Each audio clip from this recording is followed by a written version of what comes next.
जिसकी मति और गति सत्य की हो, उसका रथ आज भी श्री कृष्ण चलाते हैं। जय श्री कृष्ण दोस्तों।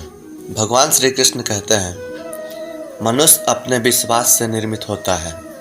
जैसा वह विश्वास करता है वैसा वह बन जाता है। जन्म लेने वाले के लिए मृत्यु उतनी ही निश्चित है जितना कि मृत होने वाले के लिए जन्म लेना। इसलिए जो अपरिहार्य है उसका सुख मत करना। हे अर्जुन, मनुष्य को परिणाम की चिंता किए बिना, लोभ लालच किए बिना एवं निस्वार्थ और निष्काम होकर अपने कर्तव्यों का पालन करना चाहिए। कितना भी धन हो, संपत्ति हो, पद प्रतिष्ठा हो या पढ़ाई हो, जीवन में सुकून तभी होगा जब आपके कर्म अच्छे और संस्कार अच्छे होंगे।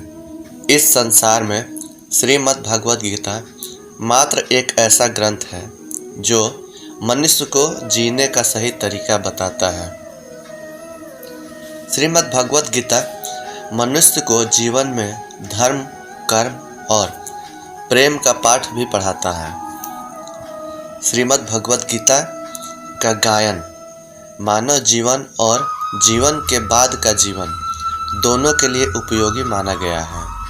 गीता में वासना, क्रोध और लालच ये नरक के 3 द्वार माने गए हैं। ये तीनों चीज़ें आत्मविनाशकारी मानी जाती है।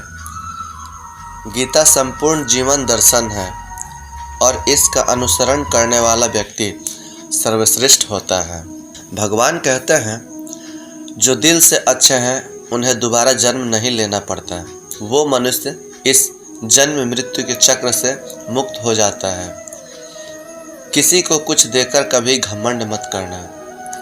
क्या पता आप दे रहे हैं या पिछले जन्म का कर्ज चुका रहे हैं। घमंडी मनुष्य का यश, वैभव और प्रतिष्ठा तीनों ही चले जाते हैं। विश्वास न हो तो रावण, कौरव और कंस को देख लो। किसी पर अगर विश्वास करना हो तो उनकी बातों पर नहीं बल्कि उनकी हरकतों पर ध्यान दो। गुस्से के वक्त थोड़ा रुक जाने से और गलती के बाद थोड़ा झुक जाने से जिंदगी और भी आसान हो जाती है। श्रीमद् भागवत गीता में भगवान श्री कृष्ण कहते हैं कि जो मनुष्य मुझे जान लेता है वह जीवन मृत्यु के बंधन से मुक्त हो जाता है। श्री कृष्ण कहते हैं कि जो मनुष्य भगवत गीता को पढ़ता और सुनता है वह मनुष्य के सारे दुष्कर्म का प्रभाव स्वतः ही समाप्त हो जाता है। जो भाग्य में है वह भाग कर आएगा और जो भाग्य में नहीं है वह आकर भी भाग जाएगा। जैसे हवा के झोंके नाव को भटका देते हैं, वैसे ही मनुष्य की इच्छाएं मनुष्य के बुद्धि को भटकाती है। जिंदगी में कुछ दर्द ऐसे होते हैं जो हमें आसानी से जीने नहीं देते। अगर आप किसी को एक बार माफ़ करते हो तो आप समझदार हो। अगर आप उस व्यक्ति को दोबारा माफ़ करते हो तो आपका दिल बहुत ही नर्म है। और अगर आप उस व्यक्ति को तीसरी बार भी माफ़ करते हो तो आप दुनिया के सबसे बड़े मूर्ख हो। जीवन की सबसे महंगी चीज़ है आपका वर्तमान, जो एक बार चला गया तो वापस नहीं आता। ईश्वर से कुछ मांगने पर अगर ना मिले तो उससे नाराज ना होना, क्योंकि ईश्वर वह नहीं देते हैं जो आपको अच्छा लगता है, बल्कि ईश्वर वह देते हैं जो आपके लिए अच्छा होता है। जिंदगी में एक ऐसे व्यक्ति का होना बहुत ज़रूरी है जिसको दिल का हाल बताने के लिए शब्दों की ज़रूरत ना हो। जब लोग आपकी बुराई करें तब आप परेशान मत हो, क्योंकि वो लोग आपको महत्व देने का कोई और तरीका नहीं जानते। कृष्ण कहते हैं, जो व्यक्ति मृत्यु के समय मेरा स्मरण करते हुए अपना शरीर त्याग करता है वह मेरे परम धाम को प्राप्त होता है। श्री कृष्ण कहते हैं कि हे अर्जुन, मेरे लिए ना कोई घृणित है और ना ही कोई प्रिय, किंतु जो व्यक्ति मेरा पूजन करते हैं वो मेरे साथ हैं और मैं उनके साथ हूँ। चक्रव्यूह रचने वाले सारे अपने ही होते हैं। कल भी यही सत्य था और आज भी यही सत्य है।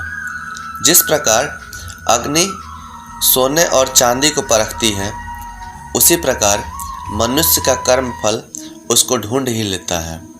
जैसे सैकड़ों गायों के बीच बछड़ा अपने माँ को ढूंढ लेता है। फल की अभिलाषा छोड़कर कर्म करने वाला पुरुष ही जीवन को सफल बनाता है। मनुष्य को इस बात का घमंड कभी नहीं होना चाहिए कि उसे जीवन में कभी किसी की आवश्यकता नहीं होती, और इस बात की गलतफहमी भी नहीं होनी चाहिए कि उसकी ज़रूरत हर किसी को है। दूसरे पर भरोसा करना अच्छी बात है, पर हर किसी पर भरोसा करने में हमें सावधानी रखनी चाहिए, क्योंकि कई बार हमारे खुद के दांत ही हमारे जीभ को काट लेते हैं। अगर हमारे मन में संतोष और उत्साह होगा तो यकीन मानिए कि वह हमारे लिए स्वर्ग के प्राप्ति से भी बढ़कर होगा। श्री कृष्ण कहते हैं कि जो मनुष्य मुझे जान लेता है वह जन्म मृत्यु के बंधन से मुक्त होकर मोक्ष को प्राप्त करता है, और जो मनुष्य भगवत गीता को पढ़ता और सुनता है उस मनुष्य का सारे दुष्कर्मों के प्रभाव स्वतः ही समाप्त हो जाते हैं। दोस्तों, इस वीडियो में बस इतना ही। मिलते हैं अगले वीडियो में। दोस्तों, हमारे चैनल को लाइक, शेयर, सब्सक्राइब करना ना भूलें। हम आपको ऐसे ही रोचक जानकारी देते रहेंगे। आप सभी हमेशा स्वस्थ रहें, खुश रहें। जय श्री कृष्ण।